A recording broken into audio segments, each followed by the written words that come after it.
Good morning, good people. It's a wonderful morning in Bosco Center, and we are about to interview an amazing change maker. I'm gonna give him time to tell us who he is, what he's about, and everything along those lines. Please introduce yourself. My name is Sonwabo. I'm from West Rand of Joburg,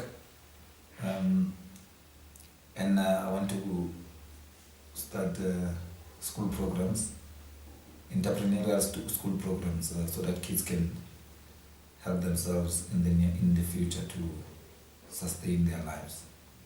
Oh, amazing. So, before we dwell much on what you want to do, could you please brief us on your background?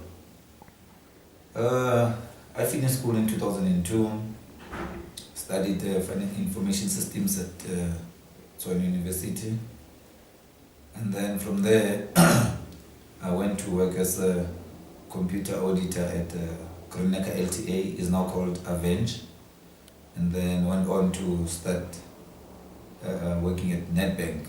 But I shifted from being on computers to the financial industry, and then there I was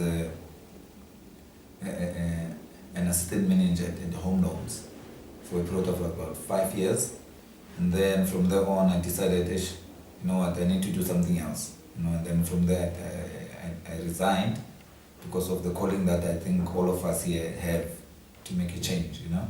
So I resigned and started some few businesses in my location. Due to the lack of support and the knowledge I had at the time, they collapsed, and I had to go back and find a job. That's when I went to Cape Town in 2009 and started working at Old Mutual as a financial advisor for about 3 years, 9, 10, 11, 12, 9, 10, 11, late 2011, I resigned at Old Mutual. The calling came back again, and then I resigned, and then I went on to start a driving school. It was a total new industry for me. I didn't know where to start, what to do, but I did it anyway. So I can say it has been a learning progress for me throughout the years to understand how does the business work, and with your failures, I think comes great answers. That no university can teach, because you actually doing it practical. And then from there on, I had to come back from Cape Town to Joburg due to some family issues. I came back, and then I joined our project in early 2012. As I went there to ask for assistance so that I can carry on my ventures, but I was asked then to be an employee, to assist them due to the background that I have, to be an employee. And then I was appointed as a sales and marketing manager. I did that for 2 years. We were recruiting people from under-resourced communities to come and join our project so that they can be assisted in starting their own businesses. And I started to hear about the new word, social enterprise, social entrepreneurship, and all that. And I think that was exactly what it was doing, but I saw a different market that was not being targeted, where we're trying to solve a problem. We're trying to solve a problem, but we're not going to its root cause. Like, we're reacting to a problem, Here's a problem, how we can fix it, But I saw a market there where I think it's not been tapped in, or it has been, but it has been not. It doesn't have that impact to the people, So I registered an NPO, so we can help students, bring education, entrepreneurship education in schools, and wanted to encourage it in communities, In our program there, we actually look for students, give them a product to sell, and then after that, a product to sell so that they can create their own capital. And then when they create their own capital, we start now giving them mentorship, support, and all that, so that they can be their businesses could be viable, you know, and during that space in time, we help them to save money for their future.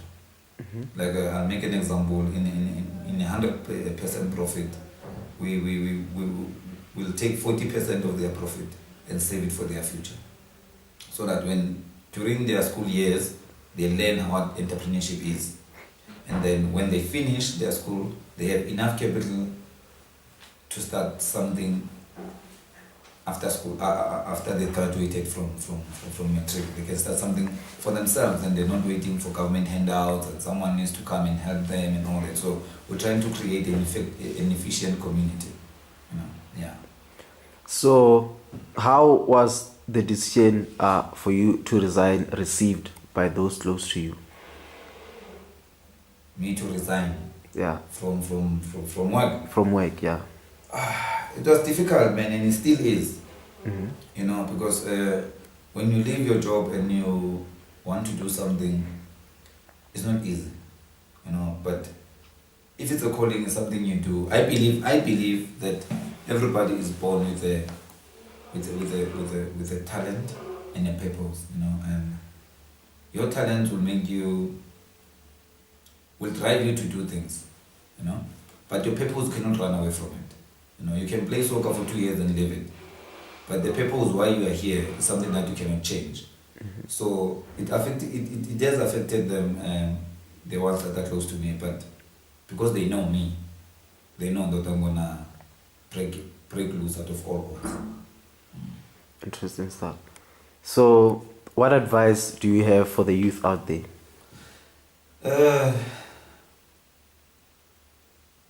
Not sure if it's advice, because I think opportunities are there for us, you know, and the problem is how do you receive them, you know, and how are they being presented to us. To the youth out there, I would say, ask, you know, don't just sit there and wait for things to happen. Go out there and ask, read, create networks, you know. That's the only way that you will come out of whatever that is holding you back, you know. Because I believe getting a job is not a mind job. Getting a job is about knowing what is required of you on that job and doing exactly what they require from you, you know. If you are talented in something else, you know what to do. It's just that we must just stop being lazy. Yeah. Thanks for your time, Mr. Sonwabo. All the best with your venture. Straight. Sure.